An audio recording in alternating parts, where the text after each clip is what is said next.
Egusi soup being one of the most common soups we have made me decide to film this recipe for you all. So I know some people are against using chicken for soups, but I do that a lot and it's always very nice. Thank you.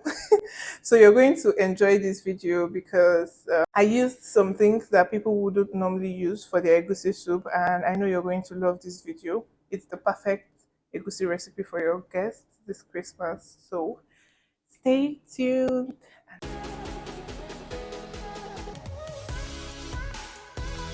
And it went like Chicken.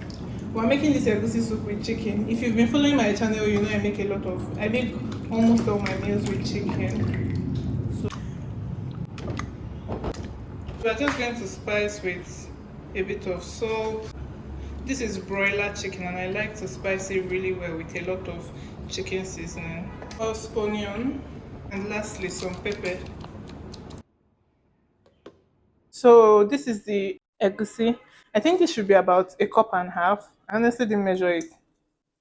Yeah, so I'm going to put in a bit of water and mix this. This is not hot water, it is normal water. And we're just going to mix this. We want to get a paste out of this. This is what we have. I'm tempted to add some more egusi to this, but I know that egusi always swells, so I think I'm just going to use it like this. So the chicken is properly cooked. We're going to take that out. Part of the reason I'm taking this out at this moment is because I want to air fry it. To the pot goes the egusi. So we are trying to just take small scoops. The smaller it is, the shorter time it will take for it to cook. And egusi always needs enough time to cook. You don't want to purge because you cooked egusi. I want to add in a bit of hot water now because I know this water is small. So this will boil for about 12 to 15 minutes. And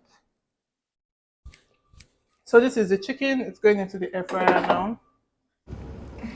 If you want to know whether your egusi is properly cooked, you break the balls you've made and you look at it. If the inside looks as cooked as the outside, you know it's okay. So for this one, I just noticed that this one is not entirely cooked, but I'm sure the other smaller ones are properly cooked. So I'm just going to try to break this big one and I'll just put in other ingredients, because I'm sure by the time I'm done putting other ingredients and everything cooks together, the egusi will be properly cooked.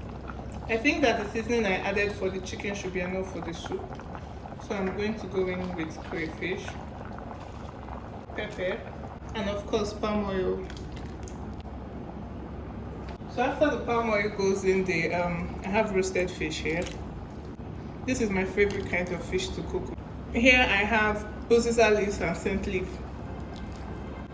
Yeah, you heard me correctly, scent leaf.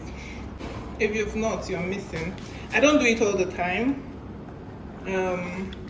I don't want to say it's an acquired taste, but if you put a lot of scent leaf, you're going to be able to tell, and if you don't like a certain taste, you're not going to like it.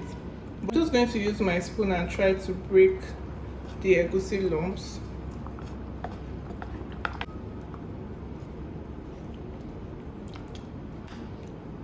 So normally you can use your spoon to bring out the egusi, put it in a plate and break it up, but this works as well. Let me tell you a funny thing that just came to mind.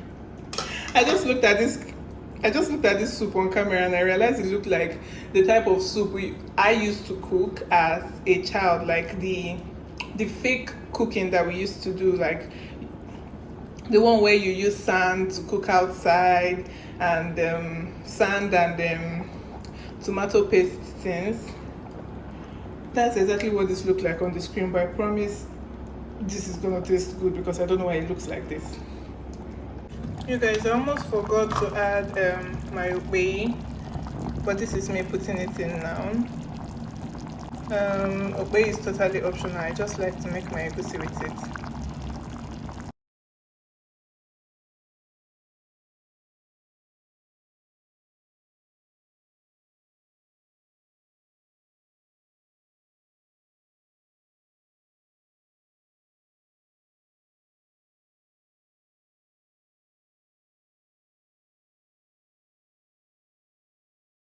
So our soup is ready. I actually let this cook for more than 2 minutes. Like, you people can tell I'm set for enjoyment this night, Abby. This looks so good. If you watched up until this point, thank you so much for watching. I will see you in my next video. Bye.